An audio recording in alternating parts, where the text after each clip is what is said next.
ప్రధానంగా ఆదోనిలో నాయి బ్రాహ్మణుల్ని కులం పేరు పెట్టి దూషించినటువంటి ఘనత మా మాజీ శాసనసభ్యులు శ్రీ సాయి ప్రసాద్ రెడ్డి అన్న గారిది. కులాల పేరు పెట్టి దూషిస్తూ ఉంటాడు ఆయన. అదంటే చాలామందిని అడిగితే అది అలవాటు అండి వాళ్ళకి, అంతే. వాళ్ళు తిడుతూ ఉంటారు, అంతే. వాళ్ళు రెడ్లు అంతే తిడుతూ ఉంటారు, కులాల పేర్లు పెట్టి వాళ్ళు దూషిస్తారు అని. సరే, అది వారు కులాల పేర్లు పెట్టి దూషించడం అనేది ఆదోని ప్రజలందరికీ ఇక్కడ తెలుసు. మళ్ళా ప్రత్యేకించి నేను చెప్పక్కర్లేదు. సకలే సాలేవారు వారిని అతి కిరాతకంగా దూషించి మీరు భజన చేసుకోవాలి అని చెప్పి చాలా దారుణంగా అవమానించినటువంటిది మనం అందరం కూడా చూసాం. ప్రధానంగా ఎస్టీకి సంబంధించినటువంటి మా దళిత సోదరులు ఒక ఫంక్షన్కి, జిల్లా ఒక పెళ్లి కార్యక్రమానికి ఎస్టీకి సంబంధించినటువంటి మా దళితులు జిల్లా పెద్ద గారు ఒక వైసీపీ నాయకుడిని ఇక్కడికి ఆహ్వానిస్తే అది జీర్ణించుకోలేనటువంటి మా మాజీ ఎమ్మెల్యే సాయి ప్రసాద్ రెడ్డి అన్న గారి కుటుంబం మా సాయి ప్రసాద్ రెడ్డి అన్న గారి ఇంటికి 50 అడుగుల దూరంలో ఒక బ్యానర్ కడితే ఆ బ్యానర్ని దారుణంగా అంటిపెట్టినటువంటి చరిత్ర కూడా వారిదైనటువంటి విషయాన్ని తెలియజేస్తున్నాం. మరి ఆ రోజు దాంట్లో వైసీపీ పార్టీలో ఉండబడేటువంటి దళితులు ఎందుకు ప్రశ్నించలేదో నేను ఈరోజు చాలా బాధపడుతూ ఉన్నాం.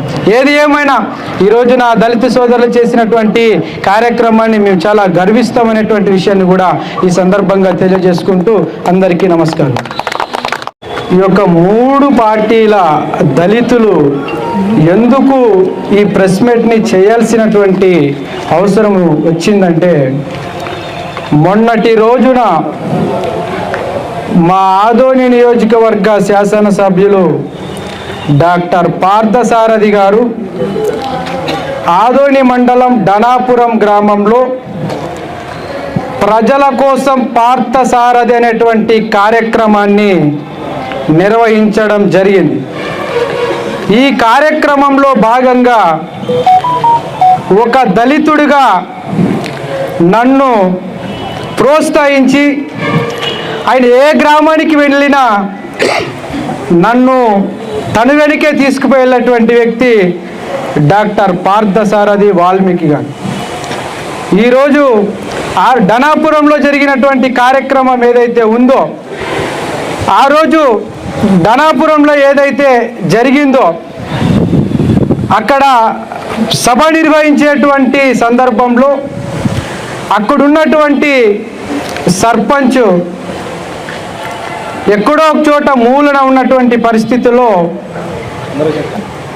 ఎక్కడో మూలన ఉన్నటువంటి ధనాపురం సర్పంచ్ చంద్రశేఖర్ గారిని మా ఎమ్మెల్యే గారు ఎక్కడో ఉన్నాడు సర్పంచ్ అని చెప్పి, అలా కాదా ఇక్కడికి రా అని చెప్పి పిలిచినటువంటి వ్యక్తి డాక్టర్ పార్థసారథి గారు. నేను అక్కడే ఉన్నా లైవ్లో. ఇవన్నీ కూడా ఎందుకు చెప్తున్నామంటే, ఈరోజు కొన్ని దళిత సంఘాలు సబ్ కలెక్టర్ ఆఫీస్కి పోలీస్ స్టేషన్లో ఫిర్యాదు చేశారు. సబ్ కలెక్టర్ ఆఫీస్లో ఈరోజు వాళ్ళు ఒక కార్యక్రమాన్ని దళిత సంఘాలన్నీ కూడా ఏర్పాటు చేసి కార్యక్రమాన్ని నిర్వహించారు. దీంట్లో భాగంగానే కొంతమంది వైసీపీ ముసుగులో వచ్చి ఈ కార్యక్రమాన్ని ఒసుగొలిపి చేశారు. ఎందుకంటే ఈరోజు ఒక విషయాన్ని నేను గుర్తు చేస్తా ఉన్నాను. ఈరోజు ఏదైతే కార్యక్రమాన్ని మా దళిత సంఘాలు నిర్వహించారో మేము చాలా గర్వపడతా ఉన్నాం, మేము చాలా గర్విస్తూ ఉన్నాం. ఈరోజు దళితులకు ఒక అవమానం జరిగింది, దళితుల్ని కించపరిచారనేటువంటి ఒక ఉద్దేశంతో ఈరోజు జరిగిన నా దళిత సంఘాలు ఈరోజు ర్యాలీ చేయడం అనేది ఎంతో ఎంతో గర్వించదగ్గ విషయమైనటువంటిది. నేను ఈ మీడియా ద్వారా నా దళిత సంఘాలకు విజ్ఞప్తి చేస్తూ ఉన్నాను. ప్రధానమైనటువంటి విషయం, ఈరోజు ఎమ్మెల్యే గారి గురించి మనం ఒక విషయాన్ని తెలుసుకోవాలి. ధనాపురం గ్రామంలో ఎమ్మెల్యే గారితో పాటు నేను కూడా ప్రచారం చేశాను. ఎమ్మెల్యే గారు నేను దళితుడన్న విషయం ఎమ్మెల్యే గారికి తెలుసు, నేను దళితుడన్న విషయం కృష్ణమ్మక్కకి తెలుసు, నేను దళితుడన్న విషయం ధనాపురంలో ఉన్నటువంటి నాయకత్వానికి తెలుసు. అయినప్పటికీ కూడా దళితులను కించపరచాలనేటువంటి ఏ ఆలోచన లేదు. మా ఎమ్మెల్యే గారు నా చెయ్యి పట్టుకొని ఆంజనేయ స్వామి గుడిలోకి తీసుకెళ్ళి నన్ను హారతి ఇప్పించారు అనేటువంటి విషయాన్ని కూడా ఆదోనిలో ఉన్నటువంటి దళిత సోదరి మనందరికీ కూడా ఒక విషయాన్ని తెలియజేస్తూ ఉన్నాం. ఒక విషయాన్ని గుర్తుపెట్టుకోవాలి. కొంతమంది వైసీపీలో ఉండబడేటువంటి వారు మనల్ని రెచ్చగొట్టేటువంటి ప్రయత్నం చేస్తూ ఉన్నారు, మన ఐక్యతని విడగొట్టేటువంటి ప్రయత్నం చేస్తూ ఉన్నారు. నేను ఈరోజు ఈ మీడియా ద్వారా నా దళితులందరికీ కూడా ఒకటే విజ్ఞప్తి చేస్తూ ఉన్నాను. నా దళిత సామాజిక వర్గాన్ని, నా జాతిని ఎవరైనా తక్కువ చూపు చూసి నా జాతిని ఎవరైనా కించపరిస్తే ఆదోనిలో వారిపైన యుద్ధం ప్రకటించడానికైనా 3 పార్టీలో ఉన్నటువంటి దళితులు వెనకాడబోరు అనేటువంటి విషయాన్ని కూడా నేను గుర్తు చేస్తా ఉన్నాను. చాలామంది కొంతమంది వైసీపీ ముసుగులో ఉన్నటువంటి వారు మాట్లాడచ్చు, మీరు పక్కనే ఉన్నావు కదా ఆ రోజు నువ్వెందుకు ఖండించలేదని. నేను లైవ్లో ఉన్నా, ఖచ్చితంగా ఖండించేవాడినే. కానీ అక్కడ వివక్షత అనేది ఏంటిదో నాకు తెలుసు కాబట్టి, ఆ కోణంలో అది జరగలేదు కాబట్టి నేను అక్కడ ఖండించలేకపోయాను. ఇంకొక విషయం ఏంటి, అక్కడ కృష్ణమ్మక్క మాట్లాడినటువంటి మాట కూడా దాంట్లో ఆ క్రౌడ్లో నాకు వినపడలేనటువంటి పరిస్థితి. బట్ కృష్ణమ్మక్క మాట్లాడిందని నేను స్వాగతించట్లా. కృష్ణమ్మక్క మాట్లాడింది 100% తప్పు. దీన్ని మేము కూడా తీవ్రంగా ఖండించాం. కాకపోతే ఆ తప్పుకి, ఆ చేసినటువంటి తప్పుకి క్షమాపణ చెప్పినటువంటి పరిస్థితి కూడా మనమందరం కూడా చూసాం. ఆదోని నియోజకవర్గ దళిత ప్రజాదేవులారు ఒక విషయాన్ని గుర్తుపెట్టుకోవాలి. చేసినటువంటి చిన్న తప్పైనా సరే, ఎమ్మెల్యే గారు ఒక సర్పంచ్ని రమ్మని పిలిచినప్పటికీ సరే, అక్కడ సర్పంచ్ మా ఎమ్మెల్యే గారు క్షమాపణ చెప్పగలిగినారు, కృష్ణమ్మక్క క్షమాపణ చెప్పగలిగినారు. దీంట్లో ఎటువంటి సంబంధం లేనటువంటి మా పార్టీ ఇన్ఛార్జ్ గౌరవ మల్లప్పన్న గారు కూడా సభ వేదికగా దళితులకు క్షమాపణ చెప్పారు. ఈరోజు కూటమిలో ఉండబడేటువంటి ప్రతి దళితుడు మా నాయకులు చేసినటువంటి చిన్న తప్పుకి మా నాయకుల చెంత మేమందరం కూడా దళితులు కలిసి క్షమాపణ చెప్పించామనేటువంటి విషయాన్ని కూడా నేను మీ అందరికీ గుర్తు చేస్తా ఉన్నాను. ఒక్కసారి దళిత ప్రజాదేవులారా గుర్తుపెట్టుకోవాలి. ఈరోజు నేను ఒక్కటే ఈ మీడియా ద్వారా నా దళిత ప్రజలకు తెలియజేస్తా ఉన్నాం, ఎమ్మెల్యే ఉన్ని, ఎంపీ ఉన్ని, మంత్రి ఉన్ని నా జాతిని నిజంగా గనక కించపరిస్తే వదిలిపెట్టే ప్రసక్తి లేదు. ఎక్కడి దాకైనా ఉద్యమాలు తీసుకెళ్తామనేటువంటి విషయాన్ని కూడా నేను ఈ మీడియా ద్వారా గుర్తు చేస్తా ఉన్నాను. ఎందుకంటే నేను చాలా విషయాలు తెలియజేస్తాను. వైసీపీలో ఉండబడేటువంటి ఈరోజు కార్యక్రమంలో నా దళిత సోదరులు చేసినటువంటి కార్యక్రమాన్ని చూసి నిక్కులు పడుచుకున్నాయి, గర్వపడాం, ధైర్యంతో ఉన్నాం. ఈరోజు నా దళిత జాతిలో చైతన్యం వచ్చిందని చెప్పి గర్వపడుతూ ఉన్నాం ఈరోజు ఉదయం నుండి కూడా. కానీ కొంతమంది వైసీపీలో ఉండబడేటువంటి ఈరోజు కార్యక్రమంలో మాకు కనపడినటువంటి పరిస్థితి. ఈరోజు ఆదోని నియోజకవర్గ దళిత సోదరులారు ఒక్కసారి ఆలోచన చేయండి. గతంలో చిన్న పొరపాటుకే మా ఎమ్మెల్యే గారితో స్వారీ చెప్పించినటువంటి ఘనత కూడా ఈ కూటమిలో ఉన్నటువంటి దళితులకి దక్కిందనేటువంటి విషయాన్ని కూడా నేను ఈ సందర్భంగా తెలియజేస్తా ఉన్నాను. ప్రధానమైనటువంటి విషయం, గతంలో వైసీపీ ప్రభుత్వ హయాంలో మన ఆదోని నియోజకవర్గంలోనే, మన ఆదోని మండలానికి సంబంధించినటువంటి నానాతనహల్లి గ్రామంలో ఒక రెడ్డికి సంబంధించినటువంటి వ్యక్తి ఒక మహిళని, ఒక దళిత మహిళని అతి కిరాతకంగా దాడి చేస్తే అతని పైన ఎస్సీ ఎస్టీ అట్రాసిటీ కేసు నమోదు చేయాలని చెప్పి వైసీపీ ప్రభుత్వ హయాంలో ఇస్వి పోలీస్ స్టేషన్లో కంప్లైంట్ చేసినటువంటి దాఖలాలు ఉన్నాయి. ఒక్కసారి ఆలోచన చేయాలి. అంటే ఆ రోజు వైసీపీలో ఉండబడేటువంటి దళితులు ఎక్కడికి వెళ్ళారు? వైసీపీలో ఈరోజు ప్రశ్నించినటువంటి దళితులు ఆ రోజు ఎందుకు ప్రశ్నించలేకపోయారు? ఆదోని నియోజకవర్గ దళిత ప్రజాదేవులారా ఒక్కస్తే గుర్తుపెట్టుకోవాలి.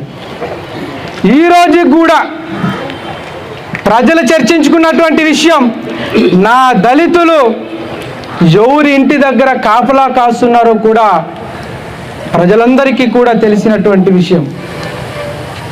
ఒక్కసారి ఆలోచన చేయండి. మా పార్టీ ఇన్ఛార్జ్ మల్లప్పన్న గారి ఇంట్లో ఆయన బెడ్రూమ్లో ఏముందో నాకు తెలుసు. ఆయన కిచెన్ రూమ్లో ఏ ప్లేట్ని ఎటువైపు పెడతారో కూడా నేను తెలిసినటువంటి వ్యక్తిని, నేను ఉన్నటువంటి వ్యక్తిని. ఈరోజు ఎమ్మెల్యే గారి ఇంట్లో స్వయంగా మేము వెళ్తూ ఉంటాం. ఎమ్మెల్యే గారు పక్కన కూర్చుంటున్నాం. ఎమ్మెల్యే గారు ప్రతిదానికి కూడా మమ్మల్ని ఇది చేస్తూ ఉంటారు. ఇక్కడ అనేకంగా ఈరోజు నేను ఒకటే విజ్ఞప్తి చేస్తూ ఉన్నా దళిత సోదరులందరికీ కూడా, ఇది కేవలం ఈరోజు జరిగింది ఏదైతే ఉందో దీంట్లో కొంతమంది వైసీపీకి సంబంధించినటువంటి దళితులు ఒలుకొల్పి చేస్తున్నటువంటి విషయంగా ఈరోజు మేము భావిస్తూ ఉన్నాం. ప్రధానంగా ఈరోజు ఒక విషయాన్ని మనం చూసుకున్నట్లయితే, గతంలో కూడా మేము చాలా ప్రశ్నించాం, మన ఆధ్వర్యంలో కూడా మనం అందరం కూడా చూసాం. రోజా, గతంలో మంత్రిగా ఉన్నటువంటి రోజా ఎస్సీ ఎస్టీలను ఎంత దారుణంగా అవమానించిందో ఆదోని ప్రజలందరికీ కూడా తెలిసినటువంటి విషయం. మరి ఆ రోజు ఎందుకు ఖండించలేకపోయారు? ఇదే వైసీపీలో ఉండబడేటువంటి నాయకులు ఎందుకు ఖండించలేకపోయారో ఒక్కసారి మనం అందరం కూడా ఆలోచన చేసుకోవాలి. మరి అదే ఇప్పుడు వైసీపీలో ఉండబడేటువంటి దళితులు, వైసీపీకి ఎమ్మెల్సీ మా దళితుల్ని చంపి డోర్ డెలివరీ చేస్తే ఎందుకు ఆ రోజు నోరు మెదపలేదో సమాధానం చెప్పాల్సి ఎంతైనా ఉంది. ఇలా అనేకంగా కూడా జరిగినాయి. మన ఆధ్వర్యంలో కులం పేరు పెట్టి దూషించేటువంటి నాయకుడు ఎవరో, అందరినీ కలుపుకొని వెళ్ళేటువంటి నాయకులు ఎవరో ఆదోని నియోజకవర్గ ప్రజలందరికీ తెలుసు. నా దళిత సోదరులందరూ కూడా తెలుసుకోవాల్సినటువంటి అవసరం కూడా ఎంతైనా ఉంది. ప్రధానంగా వైసీపీ ప్రభుత్వ హయాంలో డాక్టర్ సుధాకర్ని మాస్కులు లేవని అడిగినందుకే అతి దారుణంగా పిచ్చోడిని చేసి చంపితే ఎందుకు ఆ రోజు వైసీపీలో ఉండబడేటువంటి దళితులు మాట్లాడలేకపోయారో సమాధానం చెప్పాల్సినటువంటి అవసరం కూడా ఎంతైనా ఉంది. ఈరోజు ఒక విషయాన్ని అందరూ గుర్తుపెట్టుకోవాలి. ఈరోజు మీడియా సోదరులందరికీ కూడా ఒకటే విజ్ఞప్తి చేస్తూ ఉన్నా, వైసీపీ హయాంలో దళితులపై జరిగినటువంటి దాడి ఎన్నైతే ఉన్నాయో అదంతా కూడా మీడియా వారికి ఈ పేపర్ ఇస్తాను చూసుకొని దీన్ని కూడా టెలికాస్ట్ చేయవలసినదిగా మీడియా సోదరుల్ని విజ్ఞప్తి చేస్తూ ఉన్నాం. వైసీపీ హయాంలో దళితులపై నిన్ని దాడులు జరిగినప్పుడు, దళితుల్ని అన్యాయంగా చంపినప్పుడు, దళితుల్ని చంపి డోర్ డెలివరీ చేసినప్పుడు ఎందుకు ఈరోజు మాట్లాడినటువంటి వైసీపీ దళితులు మరి ఆ రోజు మాట్లాడలేకపోయారో సమాధానం చెప్పాల్సినటువంటిది కూడా ఎంతైనా ఉంది. ఈరోజు వైసీపీ ముసుగులో ఈరోజు దళితుల్ని చిరగొట్టాలనేటువంటి ప్రయత్నం చేస్తే ఇది ఎవ్వరి తరం కాదు, ఇది ఎప్పటికీ కాదు అనేటువంటి విషయాన్ని కూడా నేను ఈ మీడియా ద్వారా తెలియజేస్తా ఉన్నాను. ఈరోజు ఒక విషయం పెద్ద మనిషి మాట్లాడాడు.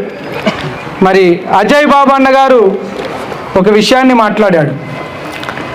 ఈరోజు రాజకీయాల స్వార్థం కోసం మల్లప్ప గారు చేస్తూ ఉన్నారు, లబ్ధి కోసం ఈరోజు దళితుల ద్వారా ఈ రకంగా చేస్తూ ఉన్నారని ఈరోజు సూటిగా మా అజయ్ బాబు అన్న గారిని అడుగుతూ ఉన్నాం.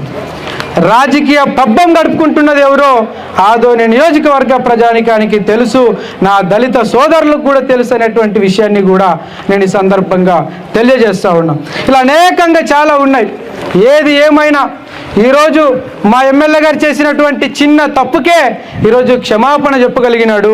ఈ కూటమిలో ఉండబడేటువంటి దళితులందరూ కూడా గర్విస్తారనేటువంటి విషయాన్ని కూడా తెలియజేస్తూ ఉన్నాం.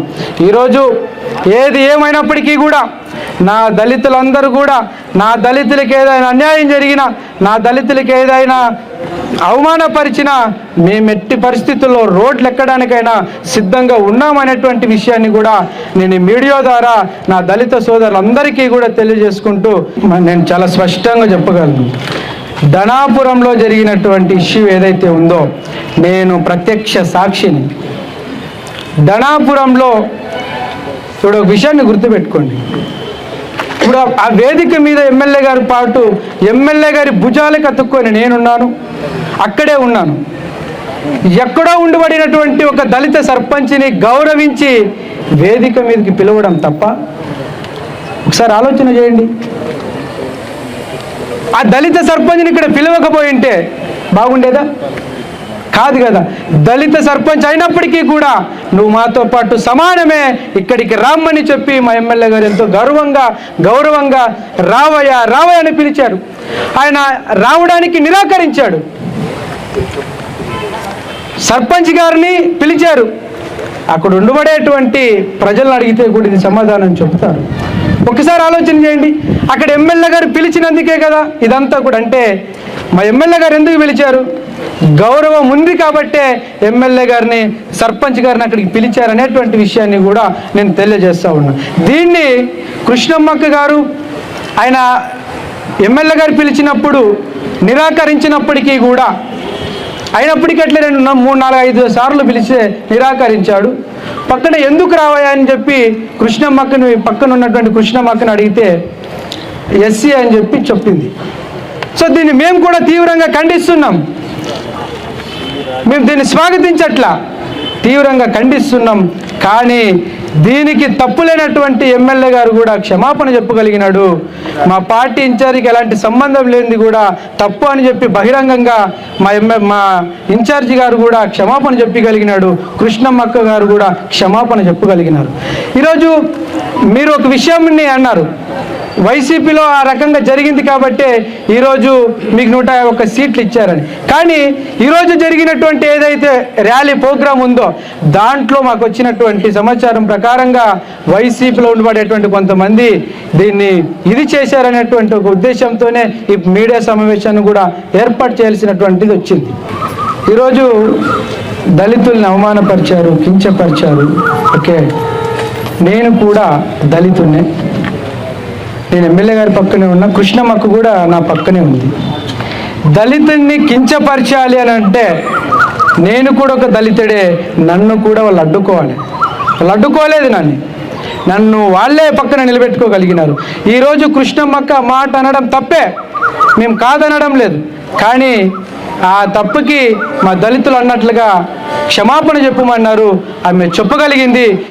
ఈ సమావేశాన్ని ఏర్పాటు చేసుకోవడానికి ముఖ్య కారణం ఏమంటే కర్నూలు జిల్లా ఆదోని నియోజకవర్గం సంబంధించి ధనాపురం గ్రామంలో ఒక దళిత సర్పంచ్ గారిని ఎమ్మెల్యే గారు తన మీటింగ్లో అవమానపరిచే అనే ఉద్దేశంతోన మేము ఎంఆర్పిఎస్గా మందకృష్ణ మాదిక్ గారి నాయకత్వంలో 18/6/2025 మా నియోజకవర్గ ఎంఆర్పిఎస్ నాయకులతో మేము ప్రెస్ మీట్ పెట్టడం జరిగింది.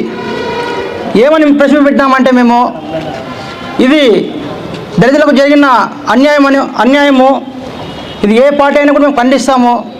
తర్వాత ఖచ్చితంగా ఎమ్మెల్యే గారు వివరణ ఇవ్వాలి, గుడిసె కృష్ణమ్మక్క గారు మీద చర్యలు తీసుకోవాలి. అదేవిధంగా అవసరమైతే దళిత సర్పంచ్ని ఆలయ ప్రవేశం చేయించాలి, లేకపోతే మందకృష్ణ మాదిక్ గారి నాయకత్వంలో ఖచ్చితంగా మేము ధర్నాలు చేస్తామని ప్రెస్ మీట్ వెళ్ళడం జరిగింది. ఆ సమావేశం అనంతరం ఎమ్మెల్యే గారు అది చూసిన తర్వాత, ఆ ప్రెస్ కవర్ అయిన తర్వాత, బ్రదర్ మీరు వస్తే మీ సమక్షంలోనే మేము క్షమాపణలు చెప్తామని తెలియజేయడం జరిగింది. మేము ఎమ్మెల్యే గారి ఇంటికి వెళ్ళిన తర్వాత ఎమ్మెల్యే గారు అక్కడ సంబంధించిన బాధ్యులు వీళ్ళంతా కలిసి బహిరంగంగా క్షమాపణ చెప్పడం జరిగింది. మేము ఏం చేసినాం, ఇప్పుడు అక్కడ అవమానం జరిగింది, ఎమ్మెల్యే గారు క్షమాపణ చెప్పినారు, మరి మేము ఫర్దర్గా ఏం చేయాలి? సరే అని మేము ఊకే ఉన్నాం. ఎంఆర్పిఎస్ పరంగా మేము మా పని మేము సక్రమంగా నిర్వహించాం. కానీ ఇప్పుడు కొంతమంది దళిత నాయకులు చేయొచ్చు, ఉద్యమాలు చేయొచ్చు, హక్కుల కోసం పోరాడచ్చు. కానీ ఈరోజు జరిగిన విషయం ఏమంటే కొంతమంది నికాసైన దళిత నాయకులు ఉన్నారు, కొంతమంది పార్టీ ముసుగు గడుపుకొని ఉన్న నాయకులు ఉన్నారు. కానీ మేమేం ఫీల్ కాలే. మేమేమంటున్నామంటే రాజకీయంగా విమర్శలు ప్రతి విమర్శలు చేయొచ్చు, అది వాళ్ళ బాధ్యత.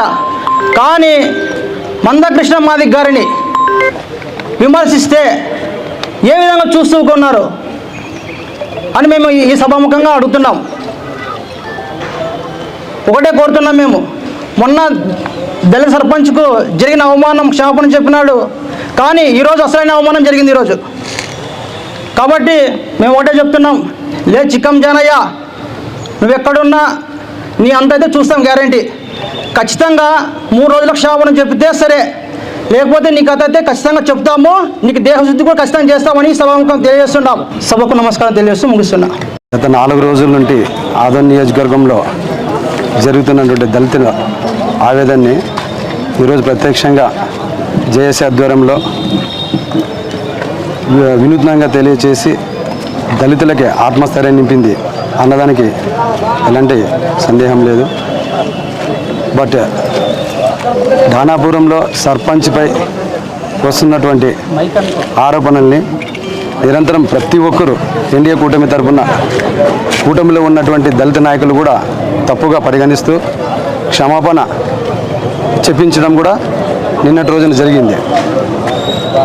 తదనంతరం ఈరోజు ప్రత్యేకంగా మళ్ళీ జేఏసీ ఆధ్వర్యంలో కొంతమంది వైసీపీ నాయకులు విచ్చలవిడిగా తమ రాజకీయ స్వార్థం కోసం దళిత నాయకుల్ని అడ్డం పెట్టుకొని కూటమి పైన బురద జల్లే ప్రయత్నం చేయడం జరిగింది. నేను ఒక్కటే అడుగుతున్నా ఈ సభాముఖంగా, అయ్యా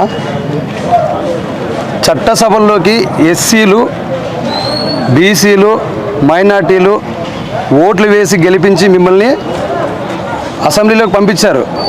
కానీ ఏ ఏ కులాలకి ఏ ఏ చట్టాలు ఉన్నాయో కనీసం మీకు తెలుసా అని అడుగుతున్నాను నేను. ఆ చట్టాల విలువలు తెలిస్తే ఈరోజు ఏ కులాన్ని ఎలా గౌరవించాలో మీరు తెలుసుకునే వాళ్ళు. అవి మీకు తెలియవు. ముందు ఒక దళితుడిగా నా ఆవేదన నేను తెలియపరుస్తున్నాను.